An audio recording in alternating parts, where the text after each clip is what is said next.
Hello students, welcome to Shruti Kirti the admired one. तो शुरुआत करते हैं क्लास 9 चैप्टर 8 मोशन की। सबसे पहले समझते हैं कि मोशन क्या होता है। जब किसी ऑब्जेक्ट की पोजीशन टाइम के साथ चेंज होती है, हम कह देते हैं ऑब्जेक्ट मोशन में है। जैसे कार की मूवमेंट, अर्थ का रोटेशन एंड रिवॉल्यूशन, बर्ड्स का फ्लाई करना, फिश का स्विम करना, एटम्स, मॉलिक्यूल्स, प्लैनेट्स, स्टार्स का मूवमेंट। ऐसे ही जब किसी ऑब्जेक्ट की पोजीशन टाइम के साथ नहीं चेंज होती है तो हम कहते हैं कि ऑब्जेक्ट रेस्ट में है। पर कभी कभी क्या होता है, मूवमेंट होता तो है पर हमें दिखता नहीं है। मूवमेंट का पता हमें कुछ इनडायरेक्ट एविडेंसेस के थ्रू चलता है।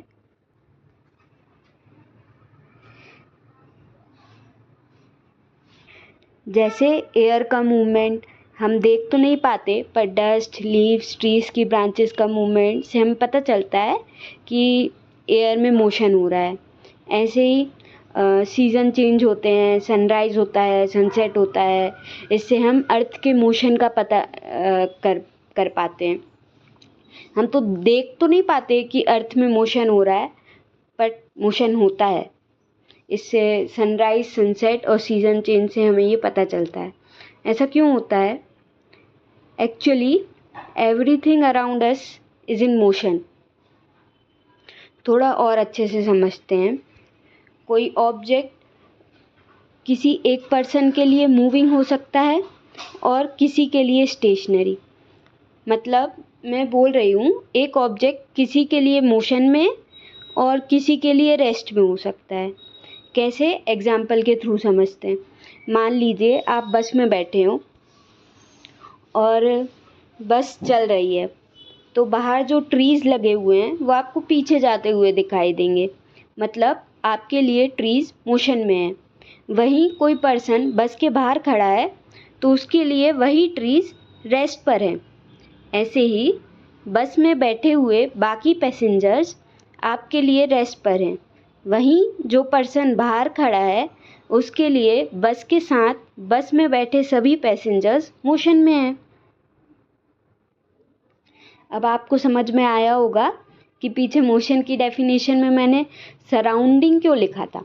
क्योंकि आप कहाँ हो, किस सराउंडिंग में हो, ये भी डिटरमाइन करता है कि आपके लिए ऑब्जेक्ट रेस्ट में होगा कि मोशन में। अब अभी तक हमने क्या देखा कि change in position of an object with respect to time and surrounding, इसको हम मोशन बोलते हैं। मोशन डायरेक्ट एविडेंसेस और इनडायरेक्ट एविडेंसेस दोनों के थ्रू पता चल सकता है। डायरेक्ट एविडेंस जैसे डायरेक्टली हमें दिख रहा है कार मूव हो रही है। इनडायरेक्ट एविडेंस जैसे हमने अभी एयर का एग्जाम्पल लिया और अर्थ के मूवमेंट को देखा हमने सीजन्स की मदद से। और हमने एक और चीज़ क्या देखी कि मोशन एक रिलेटिव कॉन्सेप्ट है। मतलब एक ऑब्जेक्ट किसी के लिए रेस्ट में और किसी के लिए मोशन में हो सकता है एक ही समय पर। कई प्रकार के मोशंस होते हैं, जैसे मोशन इन स्ट्रेट लाइन या linear motion, rotational motion, oscillatory motion जैसे पेंडुलम में होता है, रैंडम मोशन जैसे कि गैसेस में देखने को मिलता है। कुछ ऐसी भी सिचुएशन होती हैं जहाँ एक से ज़्यादा मोशन हो रहे हैं, जैसे कि अर्थ में रोटेशन भी हो रहा है और रिवॉल्यूशन भी। एक बार फिर से हम मोशन की डेफिनेशन देख लेते हैं। मोशन क्या है? Change in position of object with respect to time and surrounding. यहाँ पे एक वर्ड पर ध्यान दीजिए, पोजीशन ऑफ ऑब्जेक्ट। हम किसी ऑब्जेक्ट की पोजीशन कैसे बताएंगे? किसी रेफरेंस पॉइंट के थ्रू बताएंगे। जैसे स्कूल हमारे घर से 2 किलोमीटर की दूरी पे है। यहाँ हम किसकी पोजीशन बता रहे हैं? स्कूल की। कहाँ से? हमारे घर से। तो अपना घर क्या हो गया? रेफरेंस पॉइंट, जहाँ से हम पोजीशन बता रहे हैं। इसी रेफरेंस पॉइंट को हम ओरिजिन बोलते हैं। तो ओरिजिन क्या होता है? जिस रेफरेंस पॉइंट से हम ऑब्जेक्ट की पोजीशन बता रहे हैं उसे हम ओरिजिन बोलते हैं। अब एक छोटा सा कॉन्सेप्ट और देख लेते हैं, फिजिकल क्वांटिटी। फिर हम motion along a straight line जैसे डिस्टेंस, डिस्प्लेसमेंट पर बात करेंगे। फिजिकल क्वांटिटी क्या होती है? किसी ऑब्जेक्ट और सिस्टम की मेजरेबल प्रॉपर्टी को हम फिजिकल क्वांटिटी बोलते हैं। मेजरेबल प्रॉपर्टी जैसे कि मैग्नीट्यूड, डायरेक्शन। दो प्रकार की फिजिकल क्वांटिटी होती हैं, एक स्केलर और दूसरी वेक्टर। अब ये होती क्या है? स्केलर क्वांटिटी वो होती हैं जिनमें सिर्फ मैग्नीट्यूड होता है, कोई डायरेक्शन नहीं होता, जैसे कि डिस्टेंस, स्पीड, मास। और वेक्टर क्वांटिटी वो होती हैं जिनमें मैग्नीट्यूड और डायरेक्शन दोनों होता है, जैसे डिस्प्लेसमेंट, वेलोसिटी और भी वेक्टर क्वांटिटी होती हैं। अब डिस्टेंस, स्पीड ये स्केलर क्वांटिटी कैसे हैं और डिस्प्लेसमेंट, वेलोसिटी वेक्टर क्वांटिटी कैसे हैं और ये हैं क्या, ये आपको आगे समझ में आएगा। अब अपन motion along a straight line की शुरुआत करते हैं। Motion along a straight line में सबसे पहले हम देखेंगे डिस्टेंस और डिस्प्लेसमेंट। डिस्टेंस क्या होता है? टोटल पाथ जो किसी ऑब्जेक्ट ने कवर किया है इर्रिस्पेक्टिव ऑफ द डायरेक्शन, उसको हम बोलते हैं डिस्टेंस। और डिस्प्लेसमेंट क्या होता है? दो पोजीशंस के बीच में जो शॉर्टेस्ट डिस्टेंस है उसको हम क्या बोलेंगे? डिस्प्लेसमेंट। थोड़ा और अच्छे से समझते हैं। जैसे आपको ये ग्राफ दिख रहा होगा, यहाँ पे अगर कोई ऑब्जेक्ट O से A तक मूव करता है और फिर A से C तक मूव करता है, तो डिस्टेंस क्या हो जाएगा? ओ ए प्लस AC। मतलब कितना हो गया? OA मतलब 60 प्लस AC कितना हो गया? 60 माइनस 25, 60 माइनस 25 35। तो डिस्टेंस कितना हो गया अपना? 95 किलोमीटर्स। यूनिट लिखना कभी मत भूलिएगा।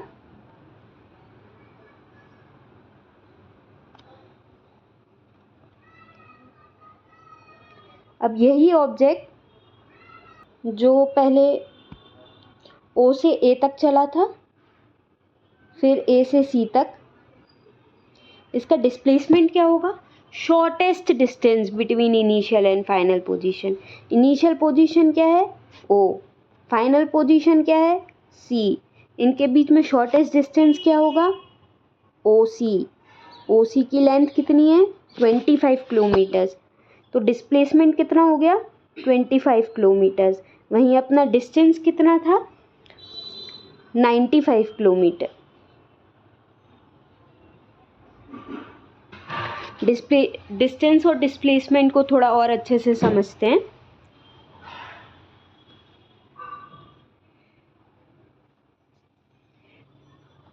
डिस्टेंस क्या हो गया? Length of actual path covered by an object. Length of actual path covered by the object irrespective of direction. Actual path initial position से लेकर फाइनल पोजीशन तक ऑब्जेक्ट ने एक्चुअली में जितना भी पाथ कवर किया है उसकी लेंथ, उसको क्या बोलेंगे? डिस्टेंस। और डिस्प्लेसमेंट क्या है? Shortest distance. इनिशियल पोजीशन और फाइनल पोजीशन के बीच में जो शॉर्टेस्ट डिस्टेंस है वो क्या होगा? डिस्प्लेसमेंट हो जाएगा। डिस्प्लेसमेंट हमेशा स्ट्रेट लाइन में ही होगा। जो इनिशियल पोजीशन और फाइनल पोजीशन के पॉइंट्स को अगर अपन मिलाएंगे, जो स्ट्रेट लाइन बनेगी उसकी लेंथ होगी डिस्प्लेसमेंट। अब डिस्टेंस में हम डायरेक्शन को नहीं देखते, डिस्टेंस हमेशा पॉजिटिव ही होता है। जैसे यहाँ पर पिछली साइड में हमने क्या किया? 60 प्लस 35। यहाँ पे जब हमने 60 किया, OA ये क्या राइट डायरेक्शन में था, तो हमको इसको पॉजिटिव लेना चाहिए था, और ए सी किया तो ये क्या लेफ्ट डायरेक्शन में था, तो हमको इसको नेगेटिव लेना चाहिए था। तो 60 - 35 करना चाहिए था, तो 25 हो जाता। बट डिस्टेंस में हम ऐसा नहीं करते, हम डायरेक्शन पे ध्यान नहीं देते। डिस्टेंस देखते समय हम डायरेक्शन पे ध्यान नहीं देते हैं। ओके, तो डिस्टेंस क्या हो गई? Scalar quantity. क्यों? क्योंकि सिर्फ मैग्नीट्यूड है, डायरेक्शन है ही नहीं। और वहीं डिस्प्लेसमेंट क्या हो गई? वेक्टर क्वांटिटी, क्योंकि इनिशियल और फाइनल पोजीशन के बीच में स्ट्रेट लाइन एक ही डायरेक्शन में बन सकती है, वो पर्टिकुलर डायरेक्शन में ही डिस्प्लेसमेंट देखा जाएगा। तो इसलिए डिस्प्लेसमेंट क्या हो गई? Vector quantity. अब जो डिस्टेंस है अपना ज़ीरो भी हो सकता है, पॉजिटिव हो सकता है, पर कभी नेगेटिव नहीं हो सकता। क्यों? क्योंकि अपन डायरेक्शन देखते ही नहीं है, तो नेगेटिव हो ही नहीं सकता। ज़ीरो कैसे हो सकता है? जब ऑब्जेक्ट रेस्ट पे है, ऑब्जेक्ट मूव ही नहीं किया, तो डिस्टेंस क्या होगा? ज़ीरो होगा।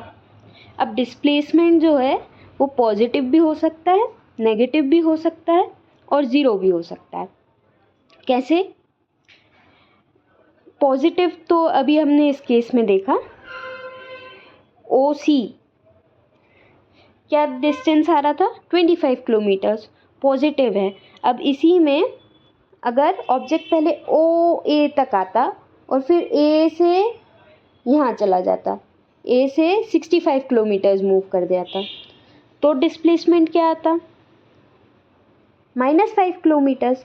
तो डिस्प्लेसमेंट नेगेटिव भी हो सकता है। डिस्प्लेसमेंट ज़ीरो भी हो सकता है। ज़ीरो होने की दो कंडीशन हो सकती हैं। एक तो ऑब्जेक्ट मूव ही ना करे, तो उस केस में डिस्टेंस और डिस्प्लेसमेंट दोनों ज़ीरो होंगे। और दूसरी, ऑब्जेक्ट जिस पोजीशन से स्टार्ट किया था वहीं वापस आ जाए। जैसे इस केस में ऑब्जेक्ट ओ से ए पर गया और फिर ए से अगर ओ पे वापस आ गया, तो डिस्प्लेसमेंट कितना हो जाएगा? ज़ीरो, क्योंकि इनिशियल और फाइनल पोजीशन एक ही हो गई। ऐसे ही अगर ऑब्जेक्ट सर्कुलर पाथ में मूव कर रहा है और एक ही पोजीशन पे वापस आ जाता है, तो इस केस में डिस्टेंस कितना होगा? सर्कल का पैरामीटर, सर्कम्फेरेंस 2πr, और डिस्प्लेसमेंट कितना हो जाएगा? ज़ीरो। क्यों? क्योंकि इनिशियल पोजीशन और फाइनल पोजीशन सेम हो गई। पाथ्स के बीच में डिस्टेंस, दो पॉइंट्स के बीच में डिस्टेंस सेम भी हो सकता है और डिफरेंट भी हो सकता है। कौन सा पाथ हमने चूज़ किया है इस पर डिपेंड करता है। कैसे समझते हैं? मान लीजिए ये इनिशियल पोजीशन है और ये फाइनल पोजीशन है। अब इसमें मैं यहाँ से ऐसे भी ट्रैवल कर सकती हूँ, मैं ऐसे भी ट्रैवल कर सकती हूँ, मैं ऐसे भी ट्रैवल कर सकती हूँ, मैं ऐसे भी ट्रैवल कर सकती हूँ, मैं कैसे भी जा सकती हूँ। तो इन अलग अलग पाथ्स का डिस्टेंस अलग अलग आएगा, या फिर सेम भी आ सकता है। जैसे इस कंडीशन में और इस कंडीशन में सेम आएगा, पर डिस्प्लेसमेंट किन्हीं दो पॉइंट के बीच में हमेशा सेम ही होगा। क्यों? क्योंकि डिस्प्लेसमेंट क्या, मैंने आपको बताया, स्ट्रेट लाइन जो इनिशियल और फाइनल पोजीशन को जोड़ती है एक ही हो सकती है, तो वो क्या, डिस्प्लेसमेंट हमेशा सेम ही होगा। ओके, आगे बढ़ते हैं। अब यूनिफॉर्म और नॉन यूनिफॉर्म मोशन समझते हैं। यूनिफॉर्म मोशन क्या होता है? जब ऑब्जेक्ट इक्वल डिस्टेंस ट्रैवल करे इक्वल टाइम में, तो हम उसको क्या कहेंगे? ऑब्जेक्ट यूनिफॉर्म मोशन में। ऐसे ही जब ऑब्जेक्ट इक्वल इंटरवल में अनइक्वल डिस्टेंस ट्रैवल करे तो हम क्या कहेंगे? ऑब्जेक्ट नॉन यूनिफॉर्म मोशन में। जैसे ऑब्जेक्ट ज़्यादातर कंडीशन में ऑब्जेक्ट नॉन यूनिफॉर्म मोशन में ही रहता है। जैसे अपनी कार चल रही है, कहीं ट्रैफिक आ गया तो अपन स्पीड कम कर लेते हैं, तो उस टाइम इंटरवल में जो डिस्टेंस कवर हुआ वो हमारा कम हो जाता है। फिर ट्रैफिक थोड़ा सा हट गया तो स्पीड हमारी कार की बढ़ जाती है, तो डिस्टेंस कवर बढ़ जाता है। तो ज़्यादातर ऑब्जेक्ट्स नॉन यूनिफॉर्म मोशन में ही रहते हैं। देखते हैं रेट ऑफ मोशन। अलग अलग ऑब्जेक्ट्स को गिवन डिस्टेंस कवर करने में अलग अलग टाइम लग सकता है। कुछ ऑब्जेक्ट्स फास्ट चलते हैं, कुछ स्लो चलते हैं। ऑब्जेक्ट किस रेट से चल रहे हैं इसको डिफाइन करने के लिए हमारे पास अलग अलग क्वांटिटीज़ होती हैं। जैसे स्पीड। स्पीड क्या होती है? Distance travelled by an object per unit time. Object per unit time कितना डिस्टेंस ट्रेवल कर रहा है इसको हम स्पीड कहेंगे। तो स्पीड क्या हो गई? Distance by time. अब डिस्टेंस की यूनिट क्या है? मीटर।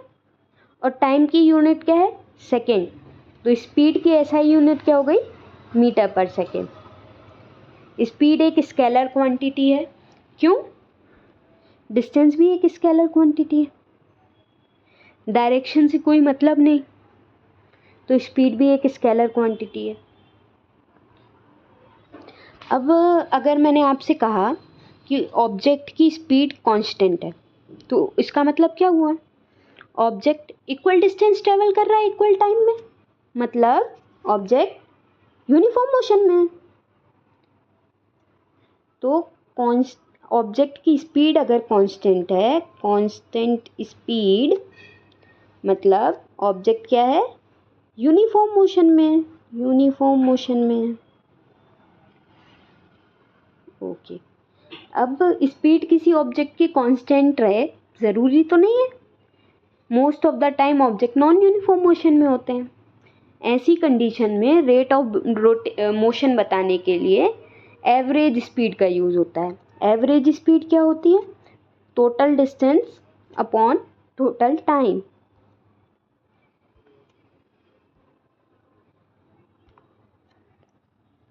यहाँ पर कुछ बच्चे एक गलती करते हैं, उनको बोलो एवरेज इसकी स्पीड निकालने, तो वो क्या करेंगे?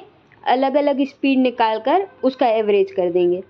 जैसे मैं आपको दिखाती हूँ, एक एग्जांपल लेते हैं अपन। कोई ऑब्जेक्ट पहला 16 मीटर्स जो है 16 मीटर्स 4 सेकेंड में कवर कर रहा है, और फिर अगले 16 मीटर्स 2 सेकेंड में कवर कर रहा है।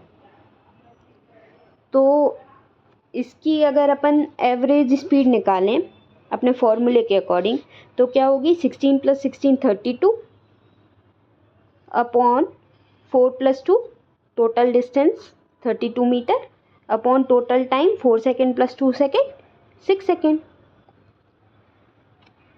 तो ये आएगी 5.33 मीटर पर सेकेंड।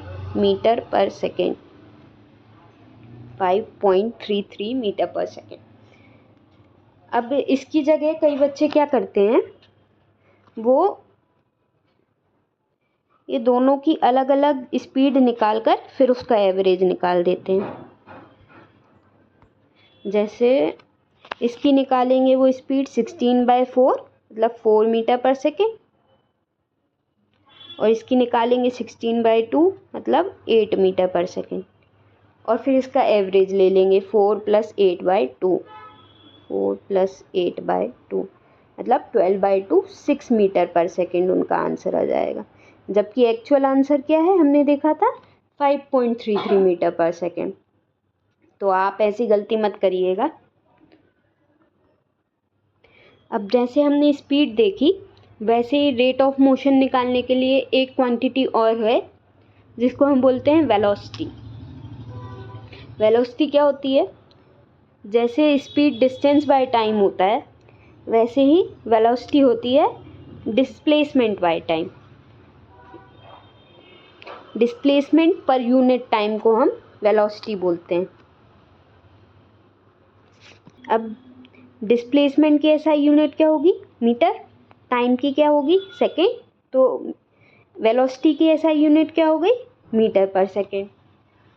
ये एक वेक्टर क्वांटिटी है। क्यों? डिस्प्लेसमेंट भी एक वेक्टर क्वांटिटी है। जब हम किसी ऑब्जेक्ट की स्पीड किसी डेफिनेट डायरेक्शन में देखते हैं तो उसको हम वेलोसिटी बोलते हैं। तो यहाँ पे डायरेक्शन है, तो ये क्या होगी? एक वेक्टर क्वांटिटी होगी। अब जैसे नॉन यूनिफॉर्म मोशन की में हम स्पीड की जगह एवरेज स्पीड निकालते हैं, वैसे ही नॉन यूनिफॉर्म मोशन के टाइम हम वेलोसिटी की जगह एवरेज वेलोसिटी निकालेंगे। तो एवरेज वेलोसिटी क्या होगी?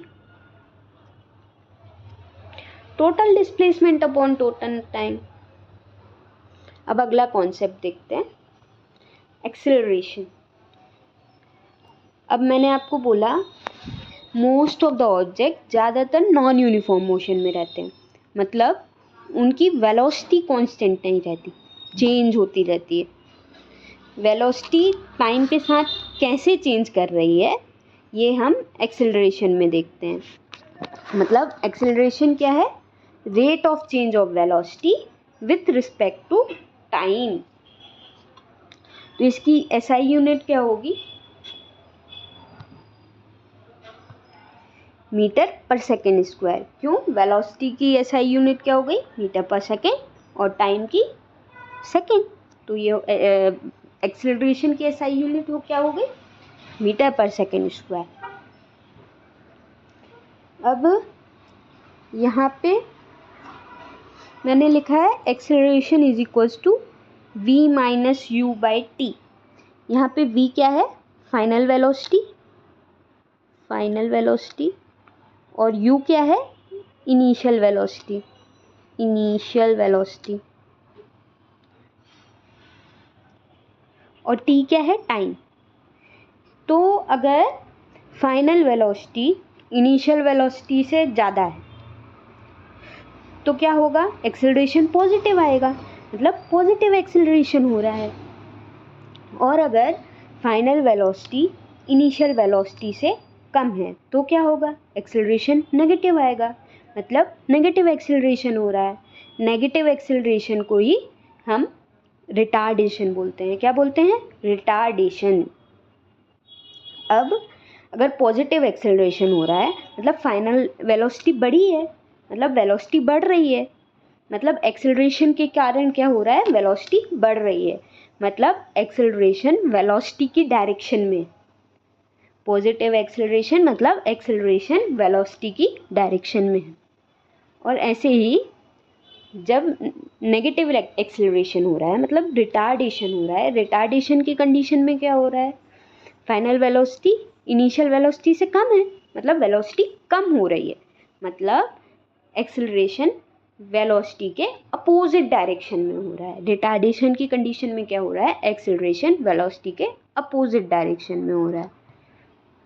अब अपन यूनिफॉर्म और नॉन यूनिफॉर्म एक्सेलरेशन देखते हैं।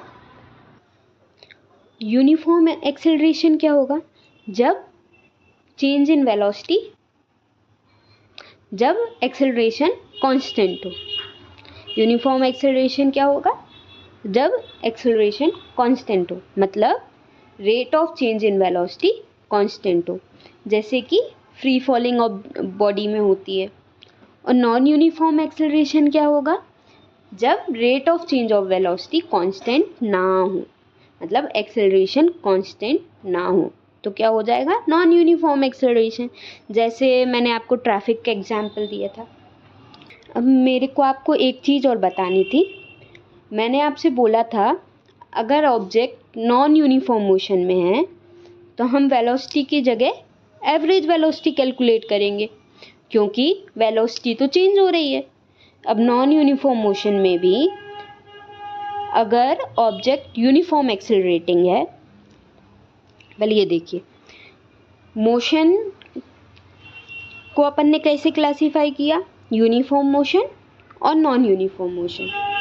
नॉन यूनिफॉर्म मोशन दो प्रकार का हो सकता है। नॉन यूनिफॉर्म मोशन है मतलब वेलोसिटी टाइम के साथ चेंज हो रही है, मतलब एक्सेलरेशन होगा। एक्सेलरेशन दो प्रकार के होते हैं, यूनिफॉर्म एक्सेलरेशन और नॉन यूनिफॉर्म एक्सेलरेशन। तो नॉन यूनिफॉर्म मोशन भी दो प्रकार का हो सकता है, एक यूनिफॉर्म एक्सेलरेटिंग मोशन और एक नॉन यूनिफॉर्मली एक्सेलरेटिंग मोशन। तो मैं आपसे बोल रही हूँ यूनिफॉर्म एक्सेलरेशन की कंडीशन में average velocity initial velocity plus final velocity upon 2 होती है। मतलब यूनिफॉर्म एक्सेलरेशन की कंडीशन में एवरेज वेलोसिटी, इनिशियल वेलोसिटी और फाइनल वेलोसिटी का एवरेज होता है। मैंने आपसे मना किया था कि ऐसा मत करना, ये एक स्पेशल कंडीशन है। एवरेज वेलोसिटी, इनिशियल वेलोसिटी और फाइनल वेलोसिटी का एवरेज कब होगा? जब यूनिफॉर्म एक्सेलरेशन होगा। ये आप हर जगह नहीं अप्लाई कर सकते। एक एग्जाम्पल के थ्रू भी ये पॉइंट मैं आपको दिखा देती हूँ। मान लीजिए एक ऑब्जेक्ट ने पहले 4 सेकंड में 16 मीटर्स कवर किए 4 सेकंड्स में, और फिर अगले 4 सेकंड में 32 मीटर्स कवर किए, फिर अगले 4 सेकंड में 48 मीटर्स कवर किए। अब अगर इन सब की इंडिविजुअल वेलोसिटी हम निकालें तो ये क्या होगी? 16/4 4 metre per second, 4 metre per second. 32/4 8 4 32 8 metre per second. 48/4 मतलब 12 मीटर पर सेकेंड। यहाँ इनिशियल वेलोसिटी क्या हो गई? 4 metre per second. Final velocity क्या हो गई? 12 मीटर पर सेकेंड। तो एवरेज वेलोसिटी अगर हम इस फॉर्मूले से निकालें तो क्या हो गई? u क्या हो गई? Initial velocity. इस फॉर्मूले पे ध्यान दीजिए, नीचे जो लिखा है u + v/2। यहाँ u क्या है? 4 मीटर पर सेकेंड। v क्या है? 12 मीटर पर सेकेंड। इसका एवरेज निकालेंगे 4 + 12/2 मतलब 16/2 8 मीटर पर सेकेंड। और अपनी जो ट्रेडिशनल मेथड है, ट्रेडिशनल मेथड नहीं कहूँगी मैं, जो मैंने आपको पहले बताया था, उसके अकॉर्डिंग एवरेज वेलोसिटी निकाल कर देखते हैं इसी कंडीशन में। थोड़ा सा बोर्ड साफ कर लेते हैं।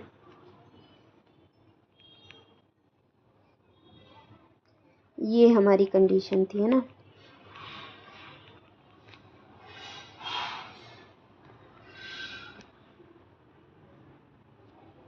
अब इस कंडीशन में हम पुरानी वाली मेथड से एवरेज वेलोसिटी निकाल कर देखते हैं। एवरेज वेलोसिटी का फॉर्मूला क्या था?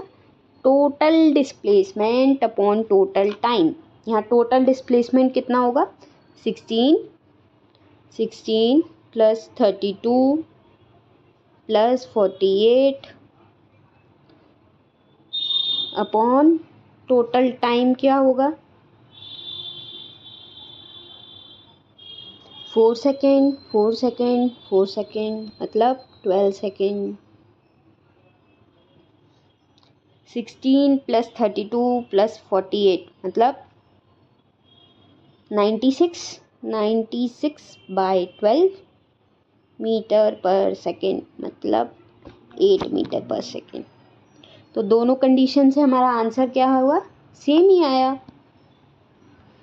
तो ये चीज़ आप ध्यान रखिएगा। यूनिफॉर्म एक्सेलरेशन की कंडीशन में एवरेज वेलोसिटी, इनिशियल वेलोसिटी और फाइनल वेलोसिटी का एवरेज होती है। देखेंगे graphical representation of motion. Graph क्या होते हैं? एक क्वांटिटी का वेरिएशन दिखाते हैं किसी दूसरी क्वांटिटी के रिस्पेक्ट में। ग्राफ का यूज़ करके हम किसी भी बेसिक इंफॉर्मेशन को बहुत सिंपल वे में प्रेजेंट कर सकते हैं। ऑब्जेक्ट के मोशन को डिस्क्राइब करने के लिए हम लाइन ग्राफ का यूज़ कर सकते हैं। लाइन ग्राफ एक क्वांटिटी की डिपेंडेंस दूसरी क्वांटिटी पर दिखाता है। मतलब इसमें एक डिपेंडेंट वेरिएबल होता है और एक इंडिपेंडेंट वेरिएबल होता है। इस चैप्टर में हम मेनली 2 प्रकार के लाइन ग्राफ्स डिस्कस करेंगे। एक है डिस्टेंस टाइम ग्राफ और दूसरा है वेलोसिटी टाइम ग्राफ। अब अपन देखते हैं distance time graph. Distance time graph में डिस्टेंस कैसे वेरी कर रहा है टाइम के साथ, हम ये देखते हैं। तो यहाँ पर डिस्टेंस एक डिपेंडेंट वेरिएबल है और टाइम इंडिपेंडेंट वेरिएबल है। अब हम देखते हैं अलग अलग प्रकार के डिस्टेंस टाइम ग्राफ। यहाँ पर देखिए, अगर रेस्ट की कंडीशन है, मतलब ऑब्जेक्ट कोई डिस्टेंस नहीं ट्रैवल कर रहा है, ऑब्जेक्ट रेस्ट में है, तो डिस्टेंस टाइम ग्राफ कैसा बनेगा? Like this. क्यों? टाइम के साथ डिस्टेंस में कोई वेरिएशन नहीं आ रहा है, तो रेस्ट के लिए distance time graph parallel to time axis बनता है। अब अगर ऑब्जेक्ट यूनिफॉर्म मोशन में है, मतलब इक्वल डिस्टेंस ट्रेवल कर रहा है इक्वल टाइम में, तो ग्राफ एक स्ट्रेट लाइन बनती है। इसको हम थोड़ा सा देख लेते हैं कैसे बनती है। यहाँ पे एक डाटा दिया हुआ है आपके सामने। टाइम 0 सेकेंड में 0 मीटर पे है ऑब्जेक्ट। 10 सेकेंड में ओरिजिन से 5 मीटर पे पहुँच गया। 20 सेकेंड में ओरिजिन से 10 मीटर पे पहुँच गया।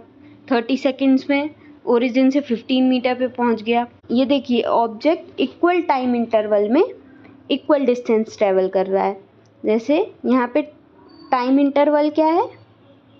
10 सेकेंड्स। और यहाँ पे डिस्टेंस ट्रेवल कितना है? 5 मीटर। अगर इस इंटरवल में देखें तो टाइम इंटरवल कितना है? 20 - 10 10 सेकेंड्स। डिस्टेंस ट्रेवल कितना है? 10 - 5 मतलब 5 मीटर। तो ऑब्जेक्ट इक्वल डिस्टेंस ट्रेवल कर रहा है इक्वल टाइम में, मतलब ये यूनिफॉर्म मोशन की कंडीशन है। अब अगर हम यूनिफॉर्म मोशन की कंडीशन में हम ग्राफ बना के देखते हैं, 0 0 ये पॉइंट कहाँ आएगा? ओरिजिन पे।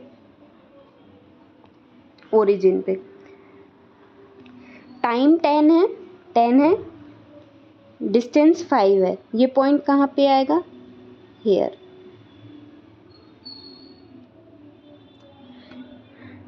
टाइम 20 है, डिस्टेंस 10 है, ये पॉइंट कहाँ प्लॉट होगा? इधर। टाइम 30 है, डिस्टेंस 15 है, ये पॉइंट कहाँ प्लॉट होगा? इधर। अब अगर हम इन सब पॉइंट्स को मिला दें तो हम देखेंगे एक स्ट्रेट लाइन बन रही है। अगर आप इसको अच्छे से बनाएं तो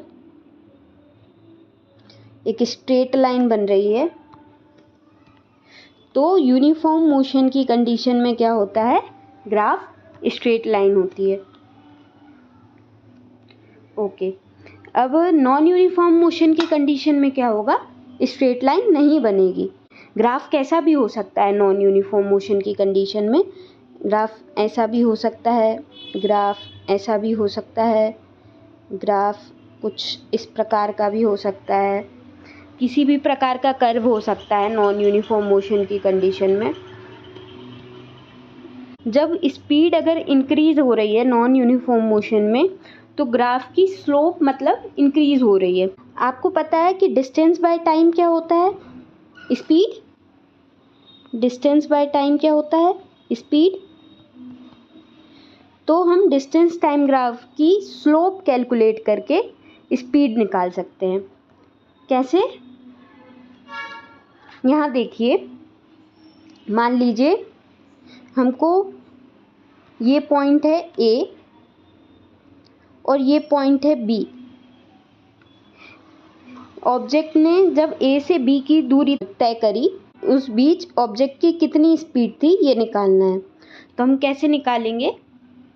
हम इस लाइन की A से B तक स्लोप निकालेंगे। कैसे निकालेंगे? हम देखेंगे A पॉइंट पे डिस्टेंस कितना है, मतलब 10 मीटर। B पॉइंट पे डिस्टेंस कितना है? 15 मीटर। B पॉइंट पे टाइम कितना है? 30 सेकेंड। A पॉइंट पे टाइम कितना है? 20 सेकेंड। तो इसकी स्लोप क्या हो जाएगी? 15 माइनस 10 अपॉन 30 माइनस 20, मतलब 5/10, 0.5 मीटर पर सेकेंड।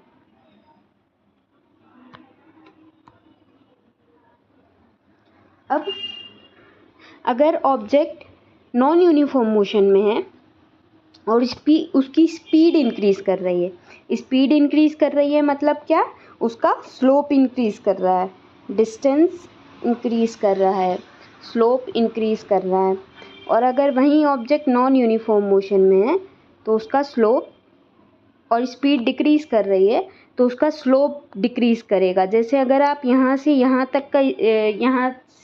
तक के इंटरवल में अगर आप स्पीड कैलकुलेट करेंगे और यहाँ से यहाँ तक के अगर इंटरवल में आप स्पीड ट्रेवल करेंगे तो आपको दिख ही रहा होगा कि इस इंटरवल में स्पीड कम आएगी। तो मतलब ऑब्जेक्ट नॉन यूनिफॉर्म मोशन में। अब हम देखते हैं velocity time graph. Velocity time graph velocity कैसे वेरी कर रही है टाइम के साथ ये दिखाता है। इसमें डिपेंडेंट वेरिएबल का क्या होगा, वेलोसिटी, और इंडिपेंडेंट वेरिएबल क्या होगा, टाइम। वेलोसिटी को हम लेंगे वाई एक्सिस पे और टाइम को हम लेंगे एक्स एक्सिस पे। मोशन के लिए वेलोसिटी टाइम ग्राफ एक स्ट्रेट लाइन होगा जो कि पैरेलल है एक्स एक्सिस से। ऐसा क्यों? यूनिफॉर्म मोशन मतलब ऑब्जेक्ट इक्वल डिस्टेंस ट्रेवल कर रहा है इक्वल टाइम से, मतलब ऑब्जेक्ट की वेलोसिटी कांस्टेंट है या ऑब्जेक्ट की स्पीड कांस्टेंट है। तो यहाँ पे देखिए टाइम के साथ स्पीड, ये अपन अगर मार्क कर लें, ये 5 सेकेंड, ये 10 सेकेंड, 15 सेकेंड, तो टाइम तो इंक्रीज हो रहा है पर टाइम के साथ वेलोसिटी कांस्टेंट है। तो यूनिफॉर्म मोशन की कंडीशन में ग्राफ स्ट्रेट लाइन बनता है जो कि एक्स एक्सिस के पैरेलल में है, यूनिफॉर्म मोशन की कंडीशन। अब अगर ऑब्जेक्ट यूनिफॉर्म एक्सेलरेशन में है मतलब चेंज इन वेलोसिटी कांस्टेंट है। क्या कांस्टेंट है? चेंज इन वेलोसिटी कांस्टेंट है, मतलब वेलोसिटी इक्वल रेट से चेंज कर रही है। यूनिफॉर्म एक्सेलरेशन की कंडीशन में ग्राफ स्ट्रेट लाइन बनता है। नॉन यूनिफॉर्म एक्सेलरेशन की कंडीशन में ग्राफ कैसा भी बन सकता है, ये कुछ इस प्रकार का भी हो सकता है, ये ऐसा भी हो सकता है। नॉन यूनिफॉर्म मोशन की कंडीशन में ग्राफ कैसा भी बन सकता है। अब अगर नॉन यूनिफॉर्म मोशन में एक्सेलरेशन पॉजिटिव है तो ग्राफ की स्लोप जो है पॉजिटिव होगी, और अगर एक्सेलरेशन नेगेटिव है तो ग्राफ की स्लोप नेगेटिव होगी। अब अपने को क्या पता है कि वेलोसिटी होती है डिस्प्लेसमेंट बाय टाइम। वेलोसिटी क्या होती है? Displacement by time, displacement by time. तो डिस्प्लेसमेंट क्या होगा? Velocity into time. तो अगर हम एरिया कैलकुलेट करें जो वेलोसिटी टाइम ग्राफ में इनक्लोज हो रहा है तो वो हमको क्या देगा? डिस्प्लेसमेंट। तो वेलोसिटी टाइम ग्राफ में इनक्लोज्ड एरिया अगर अपन कैलकुलेट करें तो वो हमको डिस्प्लेसमेंट देता है। कैसे, थोड़ा सा देख लेते हैं कैसे कैलकुलेट करेंगे हम।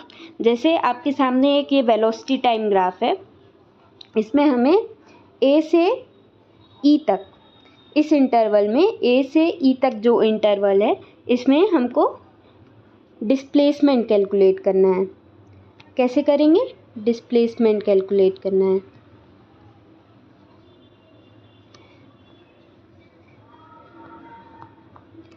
कैसे करेंगे? एरिया इनक्लोज निकालेंगे। एरिया इनक्लोज क्या है? ए से ई तक, ये रहा एरिया इनक्लोज।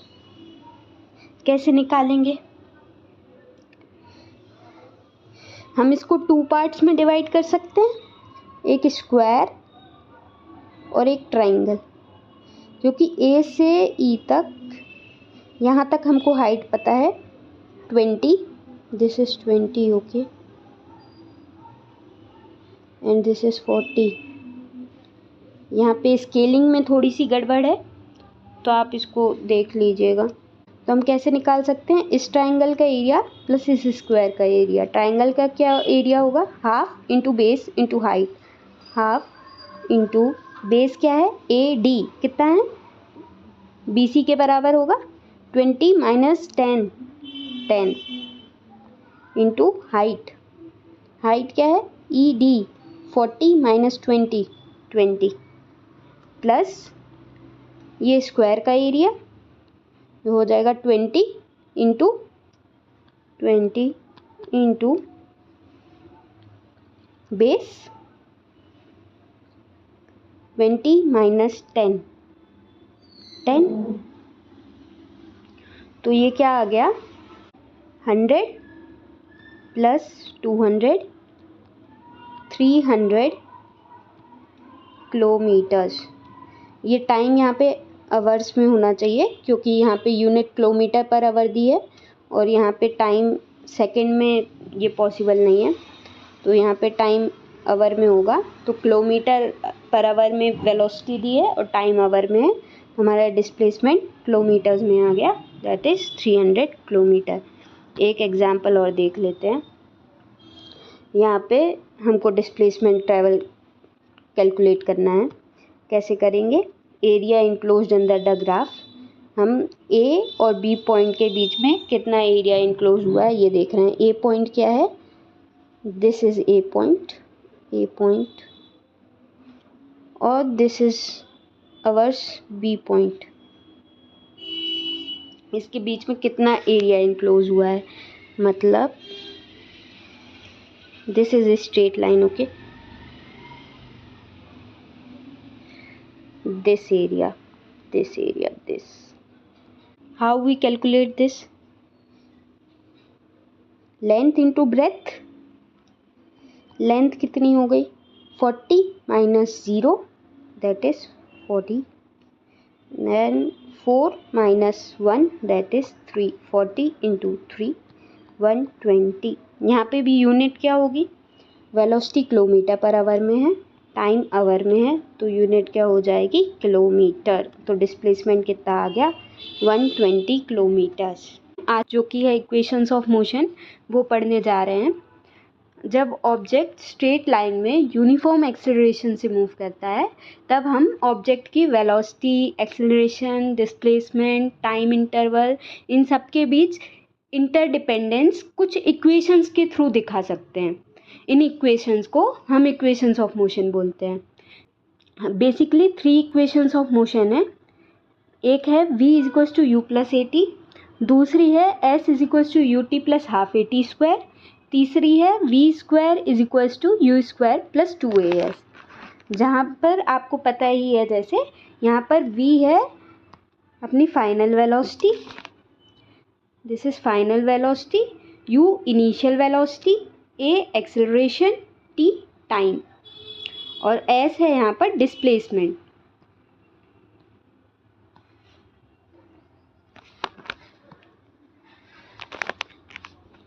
अब हम इसका डेरिवेशन देखते हैं एक एक करके। पहले फर्स्ट इक्वेशन देखते हैं, v is equals to u plus a t. हमको पता है एक्सेलरेशन क्या होता है, v minus u by t, change in velocity upon time, v minus u by t. इसी को हम थोड़ा सा अरेंज कर दें, ये हो जाएगा ए टी, टी को हम राइट हैंड साइड लेकर आए, लेफ्ट हैंड साइड लेकर आए, तो a t is equals to v minus u, v is equals to u plus a t. ये फर्स्ट इक्वेशन हमारी डेराइव हो गई। अब हम ऐसे ही सेकंड इक्वेशन का प्रूफ देखते हैं, जो कि है s is equals to u t plus half a t square. आपको पता है वेलोसिटी क्या होती है, वेलोसिटी होती है डिस्प्लेसमेंट बाय टाइम, वेलोसिटी होती है डिस्प्लेसमेंट बाय टाइम। पर नॉन यूनिफॉर्म मोशन की कंडीशन में वेलोसिटी की जगह एवरेज वेलोसिटी लेते हैं। एवरेज वेलोसिटी क्या होती है, नॉन यूनिफॉर्म मोशन की कंडीशन में क्यों बोला मैंने, ये इक्वेशन ऑफ मोशंस जो हैं सिर्फ यूनिफॉर्म एक्सेलरेशन के लिए लागू होती है। जब ऑब्जेक्ट यूनिफॉर्म एक्सेलरेशन में हो तभी हम इन इक्वेशंस का यूज़ कर सकते हैं। अब यूनिफॉर्म एक्सेलरेशन में है मतलब ऑब्जेक्ट नॉन यूनिफॉर्म मोशन में। नॉन यूनिफॉर्म मोशन की कंडीशन में हम वेलोसिटी की जगह क्या देखते हैं, एवरेज वेलोसिटी। तो एवरेज वेलोसिटी क्या होती है, average velocity total displacement upon total time, total displacement upon total time, इसको तो हम टोटल डिस्प्लेसमेंट मतलब क्या, डिस्प्लेसमेंट, तो इसको हम अकेला डिस्प्लेसमेंट लिख लेते हैं और इसको टाइम लिख लेते हैं।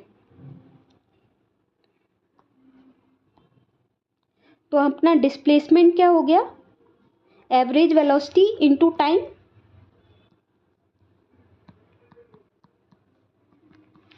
Average velocity into time. अब मैंने आपको बताया था कि यूनिफॉर्म एक्सेलरेशन की कंडीशन में average velocity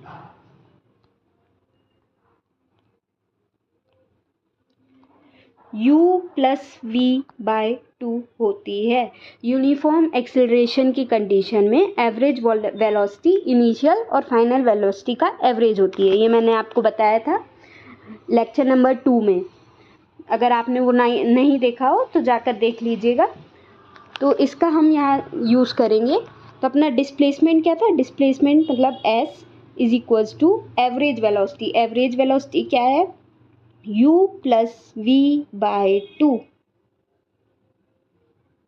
into time. Time क्या है, t।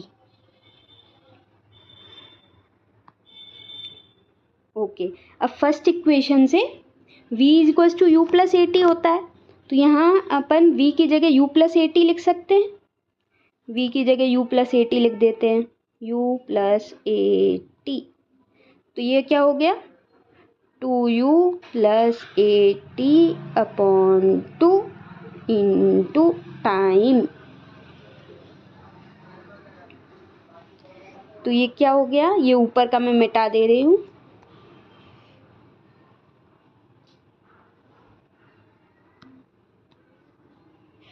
To u upon 2 into time, s is equals to 2u plus a t upon 2 into time is equals to, इसको ब्रैकेट से बाहर निकालते हैं, 2ut upon 2 plus a t square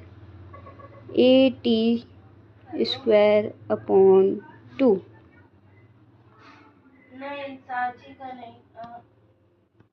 तो ये क्या हो गया,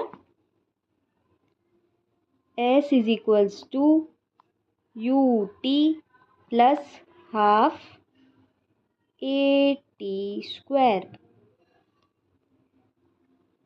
हो गई हमारी सेकेंड इक्वेशन प्रूफ। अब हम थर्ड इक्वेशन का प्रूफ देखते हैं। थर्ड इक्वेशन क्या है, v square minus u square is equals to 2as। इसका डेरिवेशन कैसे होगा देखते हैं। अपनी फर्स्ट इक्वेशन क्या थी, v is equals to u plus a t. यहाँ से t अपन क्या लिख सकते हैं, v माइनस यू अपॉन ए।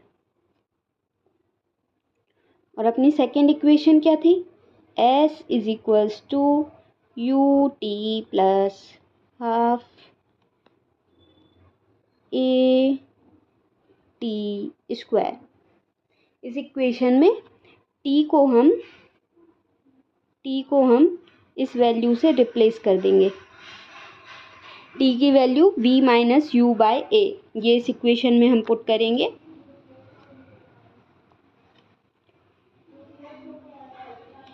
तो क्या आ जाएगा, s is equals to u, t की जगह ये पुट किया अपन ने, v minus u by A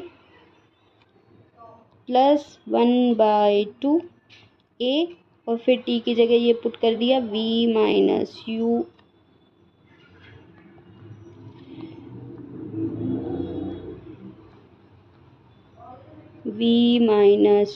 bye a का स्क्वायर। तो ये क्या हो गया,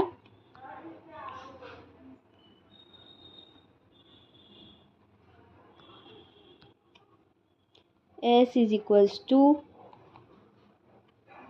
you v minus u square u v by a minus u square by a plus ये ए स्क्वायर है और यहाँ ए है तो नीचे सिर्फ ए बचेगा और ये 2 अंदर मल्टीप्लाई हो जाएगा तो 2a। अब ऊपर का अपन ब्रैकेट खोलते हैं, v माइनस यू का whole square a minus b का होल स्क्वायर, ये आपको आइडेंटिटी पता होगी, is equals to a square plus b square minus 2ab। Okay, तो ये आइडेंटिटी लगाते हैं, v square plus u square plus 2uv।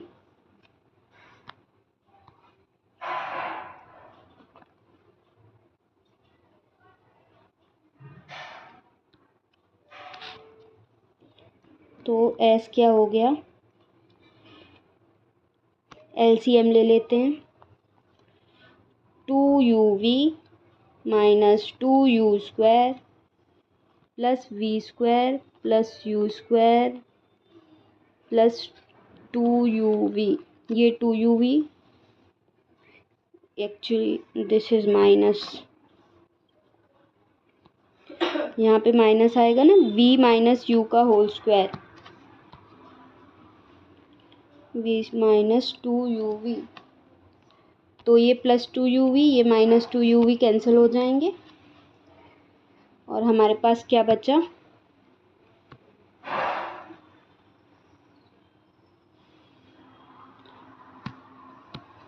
हमारे पास बचा s is equals to v square, ये यू स्क्वायर है, ये माइनस 2 स्क्वायर है, तो क्या आएगा minus u square upon 2a।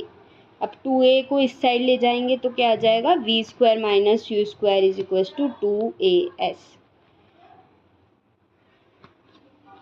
We square minus u square is equals to 2as।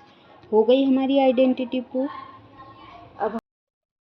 अब यूनिफॉर्म सर्कुलर मोशन समझने से पहले आप मुझे एक चीज़ बताइए कि नॉन यूनिफॉर्म मोशन क्या होता है।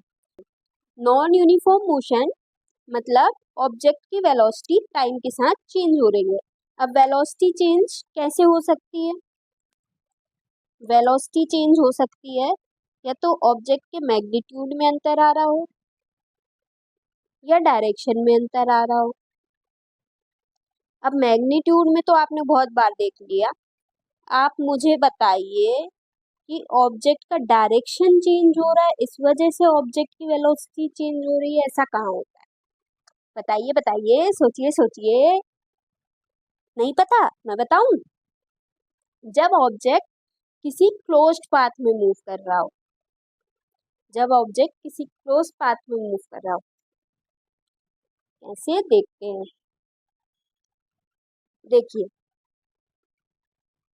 मान लीजिए ऑब्जेक्ट रेक्टेंगुलर पाथ में कांस्टेंट स्पीड के साथ में मूव कर रहा है, मतलब मैग्नीट्यूड कांस्टेंट है। ऑब्जेक्ट ने यहाँ से स्टार्ट किया, यहाँ उसका डायरेक्शन चेंज हुआ, फिर यहाँ उसका डायरेक्शन चेंज हुआ, फिर यहाँ उसका डायरेक्शन चेंज हुआ, यहाँ फिर यहाँ इसका डायरेक्शन चेंज हुआ। ऐसे ही अगर हेक्सागोन लें तो यहाँ से ऑब्जेक्ट ने शुरू किया, यहाँ उसका डायरेक्शन चेंज हुआ, यहाँ उसका डायरेक्शन फिर चेंज हुआ, फिर चेंज हुआ, फिर चेंज हुआ, फिर चेंज हुआ और फाइनली ऑब्जेक्ट ने अपना पाथ कंप्लीट कर लिया। अब रेक्टेंगल के केस में मैग्नीट्यूड तो कांस्टेंट है पर ऑब्जेक्ट की वेलोसिटी 4 बार चेंज हो रही है। क्यों हो रही है, क्योंकि डायरेक्शन चेंज हो रहा है 4 बार। ऐसे ही हेक्सागोन के केस में मैग्नीट्यूड तो सेम है बट ऑब्जेक्ट की वेलोसिटी 6 बार चेंज हो रही है। क्यों, क्योंकि डायरेक्शन चेंज हो रहा है 6 बार। ऐसे ही अगर हम नंबर ऑफ साइड्स बढ़ाते जाएंगे तो वेलोसिटी चेंज और फ्रिक्वेंटली होगी और जल्दी जल्दी जल्दी जल्दी, और अगर हम नंबर ऑफ साइड्स बढ़ाते जाएंगे तो एक चीज़ क्या होगी, साइड की लेंथ छोटी छोटी और छोटी होती जाएगी। ये देखिए छोटी छोटी और छोटी होती जाएगी। और इसके साथ साथ क्या होगा, ऑब्जेक्ट की वेलोसिटी जितनी बार चेंज हो रही है वो बढ़ता जाएगा। क्यों? डायरेक्शन जितनी बार चेंज हो रहा है वो बढ़ता जाएगा। और साथ ही साथ जब हम नंबर ऑफ साइड्स बढ़ाते जाएंगे तो हम देखेंगे कि ऑब्जेक्ट धीरे धीरे सर्कल की तरफ जा रहा है, मतलब सर्कल की तरफ अप्रोच कर रहा है। और अगर हम ऐसे ही नंबर ऑफ साइड्स इनफाइनाइटली बढ़ा दें तो क्या होगा? एक सर्कुलर ट्रैक बन जाएगा जिसकी हर साइड एक पॉइंट के बराबर हो जाएगी। इसकी हर साइड एक पॉइंट के बराबर हो जाएगी। तो यहाँ पे क्या होगा? हर पॉइंट पे वेलोसिटी पे चेंज होगा। क्यों? मतलब इनफाइनाइट टाइम्स वेलोसिटी में चेंज होगा। क्यों? जैसे आपने देखा नंबर ऑफ साइड्स 4 थी तो क्या हुआ? यहाँ वेलोसिटी में चेंज 4 बार हुआ क्योंकि डायरेक्शन में चेंज 4 टाइम्स हुआ। नंबर ऑफ साइड्स 6 थी तो क्या हुआ? यहाँ वेलोसिटी में चेंज 6 टाइम्स हुआ क्योंकि डायरेक्शन में चेंज 6 टाइम्स हुआ। ऐसे ही नंबर ऑफ साइड्स इनफाइनाइट हो गई तो यहाँ वेलोसिटी में चेंज इनफाइनाइट टाइम्स होगा क्योंकि नंबर ऑफ साइड्स कितनी है? इनफाइनाइट है। तो जब ऑब्जेक्ट सर्कुलर पाथ में मूव करेगा तो उसकी वेलोसिटी में चेंज इनफाइनाइट टाइम्स होगा। जब ऑब्जेक्ट सर्कुलर पाथ में मूव करता है तो इस मोशन को ही हम यूनिफॉर्म सर्कुलर मोशन बोलते हैं। अगर ऑब्जेक्ट सर्कुलर पाथ में यूनिफॉर्म स्पीड से मूव करता है, मतलब वेलोसिटी का मैग्नीट्यूड क्या होना चाहिए? वेलोसिटी का मैग्नीट्यूड क्या होना चाहिए? सेम होना चाहिए।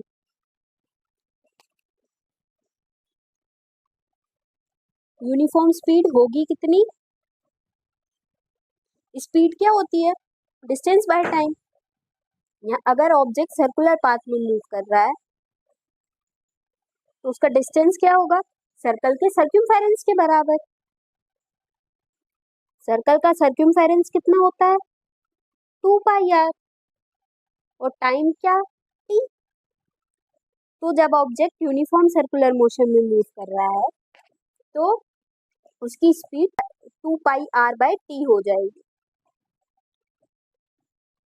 अब यूनिफॉर्म सर्कुलर मोशन के कई सारे एग्जाम्पल्स हो सकते हैं, जैसे किसी सैटेलाइट का सर्कुलर पाथ में मूव करना अर्थ के अराउंड, किसी साइकिलिस्ट का सर्कुलर ट्रैक पे मूव करना। अगर आप किसी पत्थर को रस्सी से एक साइड से बांध दो और दूसरी साइड से उसको घुमाओ तो ये मोशन क्या होगा? Circular motion. अब अगर पत्थर को घुमाते समय आप उसे बीच में ही छोड़ दो, मान लो आपने इस समय ही पत्थर को छोड़ दिया तो क्या होगा? पत्थर जिस डायरेक्शन में मूव कर रहा था वो उसी डायरेक्शन में सीधा सीधा मूव करने लगेगा। इससे हमें क्या पता चलता है कि जब पत्थर सर्कुलर पाथ में मूव कर रहा था तो उसकी डायरेक्शन हर पॉइंट पे चेंज हो रही थी। जैसे ही आपने उसको छोड़ा तो वो स्ट्रेट लाइन में मूव करने लगा।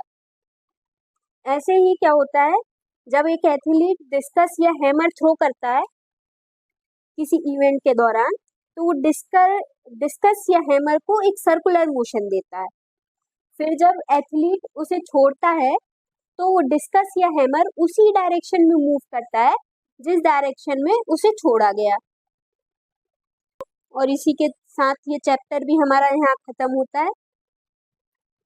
अगर आपको कहीं भी कोई डाउट हो तो कमेंट करिएगा और अगर लेक्चर पसंद आया हो तो लाइक करिएगा। Thanks for watching. Like, subscribe and share.